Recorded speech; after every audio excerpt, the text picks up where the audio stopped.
Ubajara Farm is located in northeast Brazil, 3 degrees south of the equator. The 5 basic crops are acerola, coconut, passion fruit, guava, and pineapple. The main crop is acerola cherries, one of the highest yielding plants for vitamin C in the world. The fruit is harvested while it's still green, as this is when the vitamin C reaches its peak of about 3.5% of the cherry's weight. Each tree can harvest up to 80 kilos of cherries a year.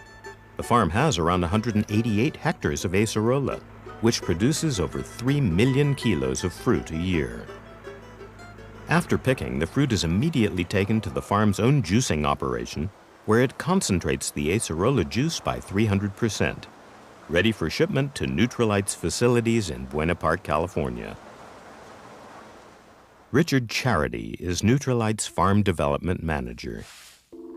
The farm was selected because of its altitude and moisture, but it derives from a sedimentary, sandy condition, which made the original fertility very low. Perhaps our biggest challenge on the farm was to bring this almost inert soil into a living condition that we could reach a new sustainability level in terms of life in the soil. To get the best out of our soil, first of all, is to build it with proper nutrition and the right set of microorganisms. You need a lot of life. We estimate about maybe 8 tons of live bacteria, funguses, and organic matter per hectare.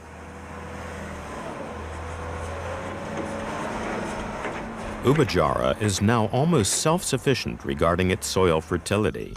It has achieved this by being a mixed farm and using the manure from its own cattle to help produce compost, designed specifically for the soil and the plants that it grows.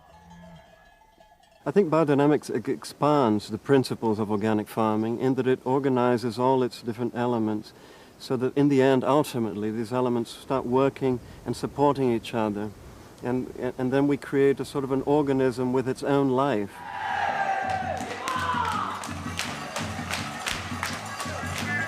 Biodynamic agriculture also looks at the farm as being an entire whole, and suddenly the human being is part of it. We don't want people to come here just to work. We want people to feel that this is their home. I think people create an environment that is conducive to hope and a lot of positive energy. Water is the basic element for life, and we have a river, which is the main tributary of the dam, of which we take water from. There's a great need for planting trees on both sides of this river to stabilize the banks, to give shade and even nourishment to the life of this river. In 2 years, we planted almost 50,000 trees. Brazil is the country of soccer, so today we have 5 soccer teams on the farm, one of which is professional and represents us in local contests with other communities. Nothing is supposed to stay as it is. When we describe the farm organism idea, what I like about it is that it is just like a human being. It has to learn how to walk, it has to grow, it has to learn.